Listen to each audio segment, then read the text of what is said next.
로마서 1장 17절부터 32절 좀 본문으로 하나님의 의와 하나님의 진노라는 좀 주제로 좀 교제 드리기 원합니다. 1장 17절에 로마서 복음에는 하나님의 의가 나타나서 믿음으로 믿음에 이르게 하나니 기록된 바 오직 의인은 믿음으로 말미암아 살리라 함과 같으니라. 하나님의 진노가 불의로 진리를 막는 사람들의 모든 경건하지 않음과 불의에 대하여 하늘로 쫓아 나타나니, 오늘 예배 시간에 좀 말씀을 읽었습니다만은 복음을 통해서 하나님의 의가 나타난다. 또 경건치 않음과 불의를 통해서 하나님의 진노가 나타난다. 이렇게 되었습니다.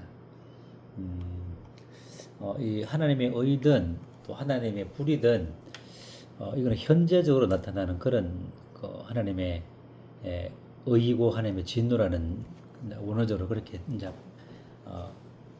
되어 있습니다. 그래서 하나님의 의도 믿음과 동시에 하나님의 의가 우리에게 나타나고 주어지는 것처럼 하나님의 진노도 하나님의 심판도 마지막 날 그 심판 때에 이루어지는 것이 아니라 현재적으로 믿지 않는 사람들에게는 그 현재적인 삶 속에서 하나님의 진노가 하늘로부터 하나님께로부터 이제 불신자들에게 또 경건치 않은 자들에게 불의를 행하는 모든 사람들에게 현재적으로 계속 나타난다는 것이죠. 그 현재적인 나타남에 대해서는 이제 좀 이따가 좀 살펴보겠지만은, 이와 같은 하나님의 의와 대입이 되는 하나님의 진노, 그 하나님의 이 의를 받아들이지 않고 거부하게 될 때는 이제 하나님의 진노가 하늘로부터 현재적으로 또 계속적으로 그리고 마지막 날 최후적으로 이제 내려지는 이런 이제 대조적인 구조를 통해서 하나님의 의와 하나님의 진노가 우리가 어떤 것인가 또 무엇인가, 그 진노의 성격이 어떤 성격인가. 실제로 뭐 하나님이 진노하신다 그러니까는 뭐 할아버지가 아버지가 매출 올 때는 그 정도 수준이 아니라는 것이죠. 하나님의 진노의 오묘함과 그 진노의 그 엄격함과 이런 것들을 우리가 좀 깊이를 알아가는 것이 참 필요하겠죠. 우리가 하나님의 의를 받은 그 의가 하나님과 같은 그런 의인데, 실제로 이신덕이적인 하나님의 의를 가진 그러한 마음 상태와 단지 어떤 우리 죄가 그리스도의 피로 덮임을 받아서 가리워졌다. 그래서 뭐 칭의적으로 아들로 그냥 칭해 주셨다, 이런 믿음하고, 근데 하나님과 같은 놀라운 겉이든 속이든 마음으로 또 생각으로도 정말 신분적으로도 온전히 하나님과 같은 하늘의 의를, 그리스도와 같은 의를 받았다는 그러한 분별에는 엄청난 차이가 있죠. 이 전자 같은 경우에는 뭐 주님 십자가 사역 보혈의 피 감사하네요, 이렇다면은 이 같은 하나님의 이신덕이적인 하나님의 의는 정말 우리의 그 신분이 얼마나 깨끗하고 의로운 자가 됐는가에 대한 깊은 자각을 통해서 내 속에 하나님이 거하시고 하나님의 성령이 거하시고 성령의 전이 되었기 때문에 이제 자연스럽게 그 하나님의 성전에 걸맞는 마음의 태도와 습관과 생각이 이제 흘러나오게 되는 거죠. 그래서 우리가 하나님의 말씀에 대한 바른 분별과 그에 대한 바른 자각은 거룩한 삶을 살아가는데 중요한 요소가 되기 때문에 하나님의 말씀을 우리가 잘 분별하고 하나님의 의라는 그 의의 기준이 얼마나 지구하고 높은 기준인가. 하나님 같은 의라는 거, 하나님 같은 의, 속이든 겉이든 구분 없이 온전히 그냥 그리스도의 피로 덮여진 정도가 아니라 온전히 겉과 속이 온전히 하나님의 의를 받아 누리는 그런 이제 의인데, 하나님은 이와 같은 자신의 능력과 또 하나님의 그 영광을 따라서 이와 같은 의를 우리에게 주시죠. 그래서 이제 하나님은 뭐 모든 성경에서 어떤 분인가를 말씀하고 있지만은 로마서 이제 1장 오늘 본문 말씀을 통해서 먼저 하나님 어떤 분이신가 조금 살펴보고 또 경건치 않음과 불의에 대한 하나님의 진노가 어떤 것인가를 또 한번 살펴보고 하나님의 그리스도로 말미암는 하나님의 의란 무엇인가 이런 부분들을 좀 살펴보도록 하겠습니다. 하나님은 어떤 분이신가? 뭐 우리가 성경에 다 이렇게 나와 있지만은 로마서 이제 오늘 1장 18절부터 32절 사이에 이제 하나님은 어떻게 이제 바울이 기록하고 있는 것이 보게 되면은 1장 20절에 보게 되면은 창세로부터 그의 보이지 않는 것들 곧 그의 영원하신 능력과 신성이 그가 만드신 만물에 분명히 보여 알게 되하나니 하나님은 영원한 능력을 지니신 분이시다. 모든 우리 눈에 보이는 것들과 보이지 않는 것들을 아들과 함께 성령과 함께 더불어서 창조하신 그래서 그 사람이 만든 작품을 보면은 그 사람을 알 수 있죠. 그 사람이 그린 그림을 보면은 그 사람의 인성과 상태를 아는 것처럼 우리가 만든 것들을 통해서 우리가 말하는 것들을 통해서 우리 생각하는 것을 통해서 그 사람이 어떤 것을 알 수 있는 것처럼 이 모든 만물을 통해서 하나님이 얼마나 영원하신 능력을 지니신 분인가를 우리는 알 수 있는 것이죠. 그래서 우리 하나님은 영원하신 또 영원하시고 영원하신 능력을 지니신 그와 같은 분이시다. 그래서 우리가 자연 속에 또 자연을 통한 일반 계시죠. 일반 계시를 통해서 하나님을 알만한 것들을 분명히 보여 알게 했다고 19절에 말하고 있습니다. 그 때문에 사람들은 하나님을 핑계하지 못한다 그랬죠. 그래서 우리가 자연 속에서 하나님의 일반 계시를 통해서 열린 마음으로 하나님이 이처럼 어떤 전능자가 또 자신이 알지 못했던 그런 위대한 존재가 이와 같은 영원한 능력으로 이 만물을 볼 때에 하늘의 해와 달과 또 이 모든 우주와 이 모든 그 인간이 어떤 공부하는 여러 형태의 학문을 통해서 그래서 이제 이 모든 만물을 통해서 하나님께서 만드셨기 때문에 우리는 성도들은 우리뿐만 아니라 우리 자녀들에게도 다양한 분야의 학문을 좀 가르쳐주는 접하게 하는 그런 지혜가 필요하다고 보여집니다. 우리 하나님께서는 구약을 보게 되면은 새가 있는데 그 새가 새끼와 같이 있으면은 다 잡아서 먹지 말고 새끼만 잡아 먹어라 이렇게 말했거든요. 하나님께서 사람도 물론 당연히 귀하지만은 하나님께서 만드신 모든 피조물은 너무나 귀하게 보시는 거죠. 그래서 우리가 거듭나고 새롭게 되어지면은 자연과 만물을 보는 눈이 달라지죠.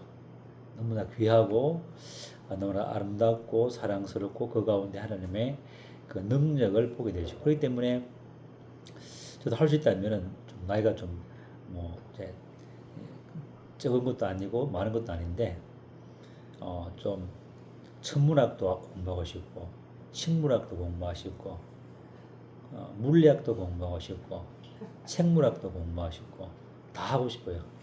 왜냐하면 그런 걸 통해서 하나님의 영원하신 능력이 얼마나 한 것을 물론 성경을 통해서 가장 더 정확하게 알 수 있겠지만은 좀 더 디테일하게 창조학이라든지 이런 부분도 참 필요하죠. 그래서 우리가 복음 집회를 할 때는 좀 새롭게 했으면 좋겠다는 생각이 드는데 창조과학 1시간 그 다음에 거듭남에 대한 복음 1시간 영적 배움과 그 대전함에 대한 1시간 성화의 삶 1시간 해가지고 각자 강사를 5명을 불러서 각자 좀 집회를 하는 것도 어떨까. 그 성도를 위한 복음 집회를 좀 했으면 하는 생각이 좀 드는데 한번 기회 되면은 좀 또 그런 것도 한번 좀 했으면 하는 마음이 듭니다. 그래서 영원하신 능력이 만물 가운데 있기 때문에 우리가 만물을 잘 살펴보면은 우리 인간이 그 만든 학문 속에서도 하나님의 영원하신 능력을 더듬어 발견하게 되죠.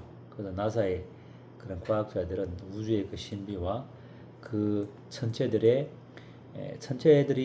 하나의 그 질서만 깨뜨려지면 모든 것이 무너진다는 그런 이제 그 학자들을 보게 되는데 그러한 신비함과 신묘막측함을 통해서 하나님이 얼마나 영원하신 분인가 또 그것을 통해서 하나님을 알만한 것들을 일반 계시를 통해서 인생들로 하나님을 찾으면은 그러한 사람에게 더 넓은 그리스도를 계시해 주시는 그런 은혜 가운데 이끌죠. 그런데 많은 경우에 이 신성을 만물 가운데 나타나는 하나님의 신성을 풀어 억제하는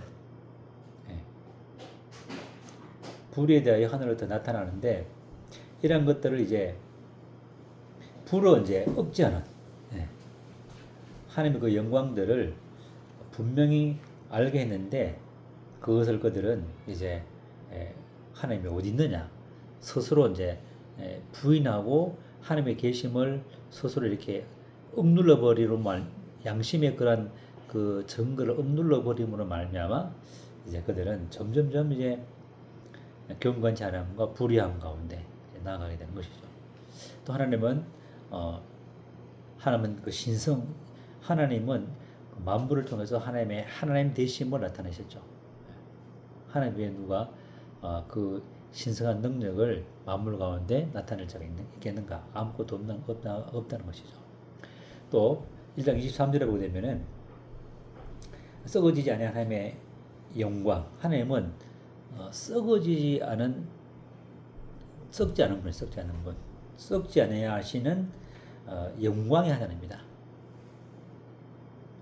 썩어질 수 없고 약해질 수 없고 영광스러운 분인데 그 영광스러운 분을 썩지 않은 분을 썩을 사람과 짐승과 버러지 형상으로 만든다는 것은 이건 엄청난 충격이죠. 하나님 입장에서 본다면은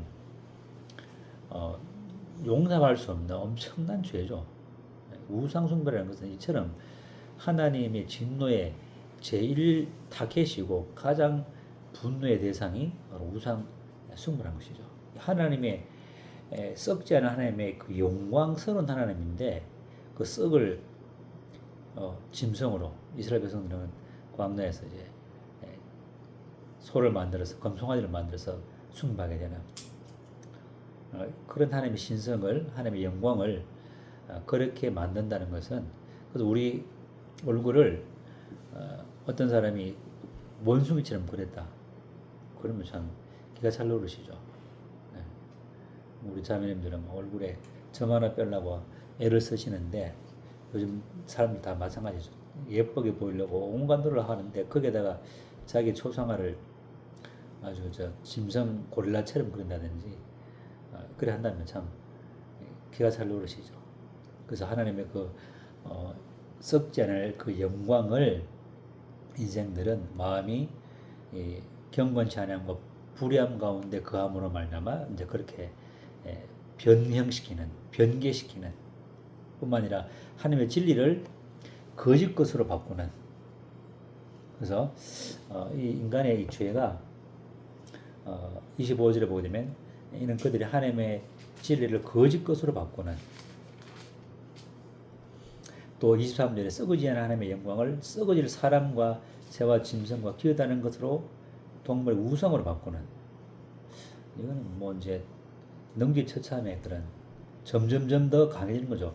우상을 섬기고 우상을 만들고 우상을 섬기게 되면은 하나님께서 그 정욕대로 내버려 두게 되시고 정욕대로 내버려 두면은 하나님의 진리도 하나님은 진리신데 하나님의 진리를 거짓 것으로 바꾸는 그 지금까지 뭐 교회사를 통해서 보게 되면은 뭐 우상 숭배, 로마 황제 숭배, 그 다음에 뭐 면죄부 판단다든지 또 아니면은 이제 수많은 거짓 교사들, 뭐 종교주의자부터 해가지고 알메니안주의 뭐 이런 수많은 그 거짓 이단들, 예수 그리스도가 피조물이다.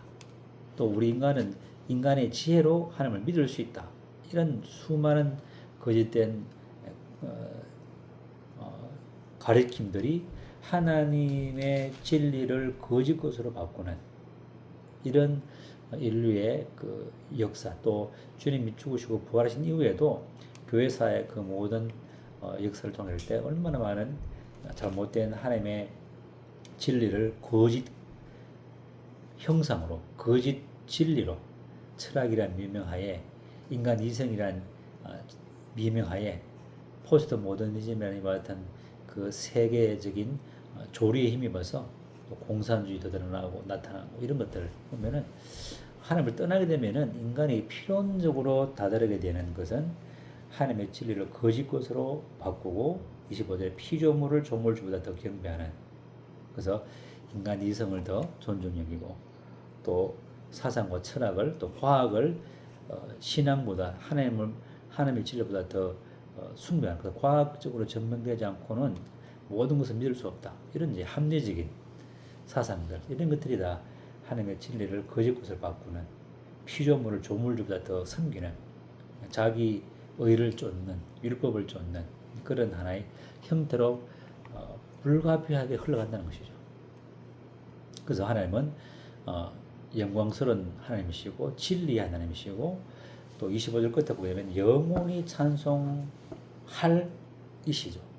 우리 영원히 찬송 드릴 그분인데 하나님께만 찬양 드려야 되는데 이제 인생들이 이와 같이 자연 계시 가운데 보여주신 또 도덕 가운데 도덕법 속에서 율법 속에서 유대인들은 하나님의 계심을 분명히 보여줬지만은 풀어 잊으라는 주님의 재림이 어디 있느냐, 그것을 이제 풀어 이제 잊으라는 것처럼 그것을 억누르는 거죠. 그래서 하나님의 계심을 풀어 잊으라 함으로 말미암아 이제 그들의 마음의 상태가 점점점 이제 악한 것으로 흘러가는 것이죠. 그래서 하나님의 진노가 어떻게 이제 흘러가냐면은 진리를 이제 잊으면은 진리를 억압하면은 마음에서 이제 진리를 양심에 따라 이렇게 인정하지 않고 억압하게 되면은 하나님을 영화롭게 하지 않게 되고 우상 숭배에 빠지고 더러운 정욕에 빠지게 되고 상실한 마음가짐에 빠지게 되고 더 많은 죄가 확산되어지는 그런 현상이 점점 이제 벌어진다는 것이죠. 하나님의 진노가 이렇게 이제 흘러간다는 것이죠. 이와 같이 이제 이와 같은 하나님을 분명히 일반 계시를 통해서 또 도덕을 통해서 양심을 통해서 이스라엘 백성들은 율법을 통해서 이제 계시했는데 그것을 거부하게 되지면은 이제 경건치 않음과 불의를 하게 되지고 경건치 않음과 불의를 행한 사람에게는 하나님의 진노가 18절에 하나님의 진노가 하늘로부터 이제 내려오는, 현재적으로도 그렇고 계속적으로도 그렇고 마지막 심판 때 이제 최종적인 하나님의 진노가 이제 쏟아 부어지는 것이죠. 여기서 경건치 않다는 것은 경건치 않음이라는 것은 관계적인 것, 하나님과의 관계를 거부하고 하나님을 하나님으로서 존중하고 경배하지 않는 태도가 이제 경건치 않음, 하나님을 경외하지 않는 그런 관계 태도를 할 수 있겠죠. 불의라는 것은 뭐냐면은 하나님을 인정치 않냐고 경외하지 않냐므로 말미암아 나타나는 그런 행동들, 그 다음에 불의한 상태들, 예를 들면은 이제 20절부터 하신 그 말씀처럼 하나님께 영광을 돌리지 않고 감사치도 않고 하나님의 영광을 우상으로 바뀌고 하나님의 진리를 거짓 것으로 바꾸고 피조물을 더 경배하고 정욕과 상실한 마음을 따르고 각종 이제 죄의 열매들인 뭐 악과 탐욕과 시기와 살인으로 나아가는 이런 것들이 바로 불의한 모든 이제 하나님의 관계가 바르지 못함으로 말미암아 하나님을 떠남으로 말미암는 그런 이제 인간의 상실된 삶의 태도와 열매들이 이제 기록된 것이죠. 그래서 하나님의 진노는 이제 서두에 말씀드린 것처럼 이제 이와 같은 경건치 않음과 불의에 대해서 하나님의 진노가 점점점 이렇게 인간들에게 더 악화되시고 상실되심으로 악한 자는 더욱더 악해지고, 그렇죠. 디모데후서에 보게 되면은 악한 자는 더욱더 악해지게 되고 믿는 자는 더욱더 믿음에서 믿음으로 의에서 의로 거룩하면서 거룩함으로 나아가는 것이죠. 그래서 있는 자는 계속 받지만은 없는 자는 있는 것도 빼앗기는 그런 이제 그 현상이 이제 사람들에게 나타나게 된다는 것이죠. 이제 자연인에 대한 하나님의 진노는 이렇게 쭉 나타나지만은 이제 형식적인 종교인에게도 이제 하나님의 진노가 나타나죠. 또 거듭난 성도에게도 하나님께서 이제 징계라는 그런 이제 도구를 통해서 하나님의 또 진노, 하나님의 진노라는 것보다도 하나님의 어떤 그 하나의 그 바른 길로 인도하기 위한 훈계를 할 수 있겠죠. 훈계. 거듭난 성도에게는 자녀들에게는. 그 자연인들에게 이와 같은 끔찍한 현상들이 점점점 악화되어지고 나중에는 이제 그 마음에 하나님 두기를 싫어하며 26절에 그들을 부끄러운 욕심에 내버려 두어 있어서 여자들이 순리대로 쓸 것을 받고 역로 여자가 남장을 한다든지 남자가 여자를 한다든지 또 남자가 여자 머리를 한다든지 이런 것들. 그 다음에 남자들도 순리대로 또 여자 세기를 버리고 서로 향해 이제 불릴 듯 음욕이 일어남으로 말미암아 부끄러운 일을 행했고 그 몸에 상당한 보응을 받았다. 그래서 이제 이제 동성애자들이 받는 그 이제 많은 질병들 그런 것을 통해서 심판을 받는 거죠. 몸의 심판을 받는 것입니다. 이렇게 자연인들은 이렇게 심판을 받고 또 이제 형식적인 종교인들도 성령으로 거듭나지 않는 사람, 또 그리스도 밖에 있는 사람들도 이제 하나님의 진노의 그 대상이죠. 이번 주에 조나단 에드워드 그 진노하신 하나님의 손안에 든 죄인들이라는 영상을 하나 교회 그 카톡에 올려드렸는데 한번 보셨는지 모르겠습니다. 그 당시 이제 1741년도인데 그 당시 1740년대 미국은 교회는 다니지만 형식적인 종교인들이 대부분이라 가지고 무리만 교인이지 실제적인 삶은 처참하게 그지없는 술 마시고 또 폭력과 또 이와 같은 죄된 상태 그런 가운데서 이제 미국의 어떤 그 목사였죠. 조나단 에드워드라는 분이 진노하신 하나님의 손안에 든 죄인들이란 이 신명기 30장 35절의 말씀을 통해서 원문으로 쓴 것을 떠듬떠듬 읽으면서 읽었을 때에 이제 그 모였던 영혼들이 회개하고 미국의 1차 대각성 운동이 일어나는 시발점이 된 그런 유명한 설교거든요. 그 내용을 보면은 죄인은 이미 하나님의 진노 아래 있다. 현재도 그렇고 미래도 그렇고 죄인은 또 스스로 구원할 수 없다. 또 죄인의 안전은 착각이다. 그래서 죄인들은 미끄러운 곳에 서 있는 것처럼 미끄러운 곳에 서 있으면 언제나 불안하죠. 또 부서지기 쉬운 다리에 서 있는 것 같다. 그 다음에 평평하게 당겨진 활과 화살을 하나님께서 당기고 있는데 언제든지 쏘면은 죽을 수밖에 없는 인간이다. 또 홍수를 막고 있는 뚝과 같아서 홍수의 뚝을 하나님께서 터뜨리면은 일시에 순식간에 죽을 수밖에 없다.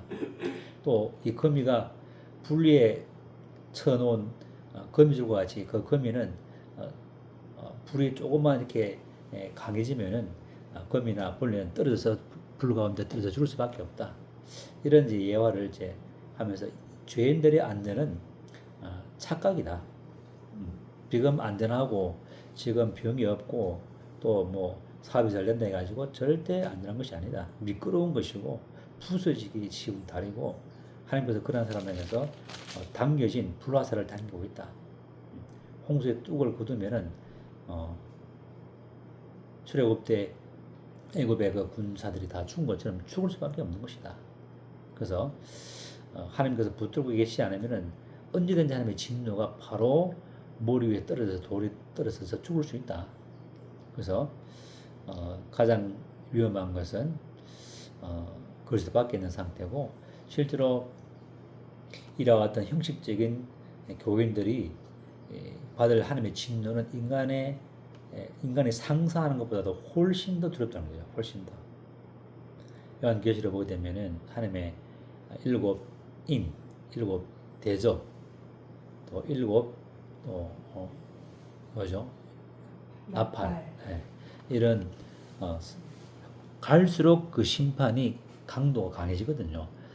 그걸 견딜 수 있는 사람이 누가 있겠습니까? 그처럼 하나님의 이 진노는 인간이 상상하는 것보다 훨씬 더 끔찍할 정도로 두려운 것이다. 그래서 지금 은혜 시대이기 때문에 미끄러진 것을 붙잡고 계시고 부서지신 다리도 붙들고 계시기 때문에 이 은혜 시대 때 평안하다 안전할 때에 정말 회개하고 돌이켜야 된다라는 이 설교를 통해서 미국의 1차 대각성 운동의 시발점이 되는 놀라운 그런 이제 메시지였거든. 한번 더 안 보신 분들은 교회 카톡에 올려놨으니까 한번 들어보시면은 한 50분 말씀인데 정말 죄에 대해서 하나님의 심판에 대해서 정말 심각하게 중후하게 메시지를 전하는데 되게 저도 들을 때에 참 되게 놀랍더라고요.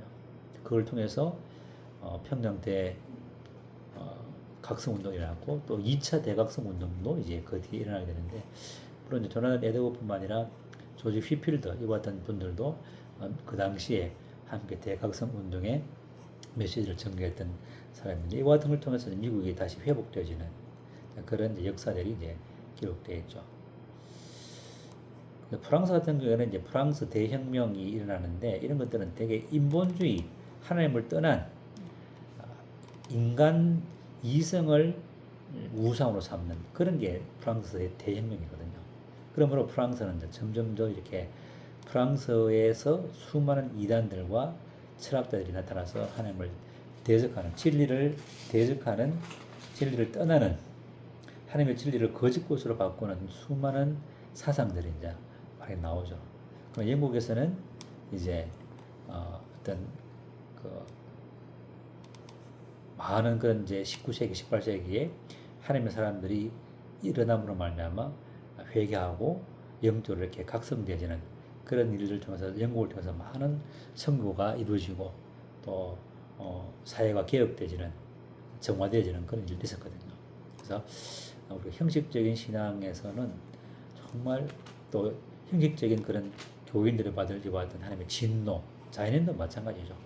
그래서 우리가 하나님의 그 진노의 그 심판을 실제로 성경을 통해서 어렴풋이 알고 있지만 더 심각하게 우리가 이 하나님 진노의 성격을 깊이 좀 인식하는 것이 신앙 회복에도 좀 중요한 부분이 아닌가 보여집니다. 그래서 우리는 이와 같은 하나님의 그 심판과 하나님의 어떠하심을 반대적으로 우리는 그리스도로 말미암는 하나님의 의를 17절에 말씀하고 있고 그 다음에 로마서 3장 21절에 보시면은 3장 21절에 이제는 율법 외에 하나님의 한 의가 나타났으니 율법과 선지자들에게 증거를 받은 것이라. 곧 예수 그리스도를 믿음으로 말미암아 모든 믿는 자에게 미치는 하나님의 의인이 차별이 없느니라. 그래서 율법도 아니고 또 일반 계시도 아니고 그리스도로 말미암는 복음의 계시. 그래서 전번주에 복음의 점진적인 계시를 말씀드렸고 또 복음 해방과 열람의 그 5기둥에 대해서도 계속 말씀드렸죠. 거듭남과 영원한 죄들의 사함과 하나님의 의, 또 죽음과 부활의 합해짐으로 말미암는 영적 해방과 그리스도 연합, 영화 이처럼 이 하나님의 의를 통한 영적인 그 점진적인 그런 상승들. 그러니까 죄인들은 점점 악화되지만은 의인들은 계속 이렇게 점진적으로 이렇게 성장하는 거예요, 영적으로. 고린도 교회에서 갈라디아 교회를 거쳐서 에베소서와 골로새 교회처럼 이렇게 교회의 성장처럼 개인의 성장도 이렇게 된다는 것이죠. 신앙이 점진적으로 올라가고 올라가는 이런 이제 하나님의 의 가운데 거하게 될 사람들이 받을 복들인데 이러한 복이라는 것이죠.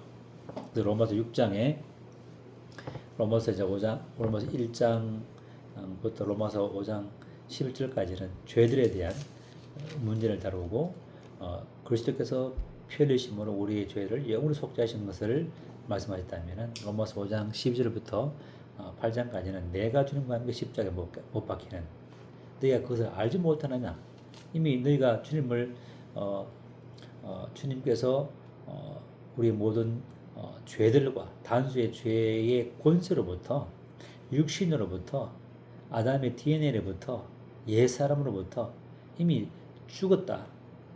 이게 십자가의 능력이죠. 그것이 주님께서 십자가에서 이루신 우리에게 주신 복의 핵심 중에 핵심이죠. 너희도 함께 십자가에 죽었다. 로마서 6장에. 거듭거듭 내가 그것을 알지 못하느냐? 네가 알고 있지 않느냐? 그러므로 그것을 너희가 믿음으로 받아들이고 감사함으로 받아 누리라. 그럼 우리 삶 가운데 하나님의 의를 행하지 못하는 경우일지라도 우리는 이미 죽었다는 것이죠. 그렇게 되면 우리는 심령이 회복되어지고 연합된 이 진리를 붙잡고 올라갈 수 있는. 그래서 우리가 어디까지 올라가느냐? 하나님의 신령한 에베소서 2장 에베소서 1장 3절에 하늘에 속한 모든 신령한 복을 우리가 더욱더 밝히 받아 누리게 되어지고 그 하늘에 속한 모든 신령한 복의 핵심이 에베소서 2장 6절과 8절, 에베소서 3장 6절에 나와 있죠. 바로 그리스도와 함께 일으키심을 받고 함께 살리심을 받고 함께 하늘에 앉으시고 그리스도와 함께 유업을 함께 있게 되시고 약속에 함께 참여하고 그리스도 몸으로 함께 참여하게 되지는 상상할 수 없는 하나님의 의가 주는 이 복들과 경건치 않음과 불의함 자 가운데 자가 받을 그 하나님의 진노를 우리가 대비해 본다면은 우리가 어떠한 은혜를 입었는가? 이와 같은 하나님의 그 그리스도로 말미암는 하나님의 의가 주는 영적 해방과 연합이 주는 그 복들을 우리가 바라보면서 하나님의 진노로 충만을 받는 게 아니라 그리스도와 연합으로 말미암는 성령의 인지심과 내주하심과 성령의 충만함 속에서 하나님의 의를 하나님의 이 하나된 몸으로 하나된 이 복들을 온전히 누리는 그것이 우리의 복이죠. 그 복도 현재적인 복이고 영원한 주님 오실 때도 영원한 복으로 우리에게 또 주어지는 것이죠. 오늘은 하나님의 의와 하나님의 진노에 대한 살펴봄으로 인해서 복도 하나님의 의도 하나님의 복도 현재적으로 나타나지만 하나님의 진노도 현재적으로 계속 내려지고 있다라는 것을 보면서 하나님은 어떤 분인가를 우리가 인식하고 경건치 않음과 불의한 삶이 아니라 이 그리스도인들도 육신 가운데 있으면 경건치 않음과 불의함 가운데 거할 수밖에 없습니다. 고린도교회 성도들처럼. 그러나 이제 하나님의 의와 또 그리스도의 그 죽음과 부활에 연합된 이 신앙 속에서 우리의 신분이 얼마나 하나님의 그 자리에 그리스도와 함께 하늘에 앉은바된 그 신분적인 그 지위와 특권을 인식하고 누림으로 말미암아 우리 삶 가운데 영적인 그 거룩함을 실제적으로 이루 나가는. 그러므로 그런 사람이 비로소 이제 네 몸을 거룩한 산재소로 드릴 수 있게 되어지는 그런 힘이 생기는 힘. 그게 이제 위대한 하나님의 진리가 영광스러운 복음의 진리가 주는 큰 힘이고 능력이라는 것이죠. 이상 말씀을 마치도록 하겠습니다.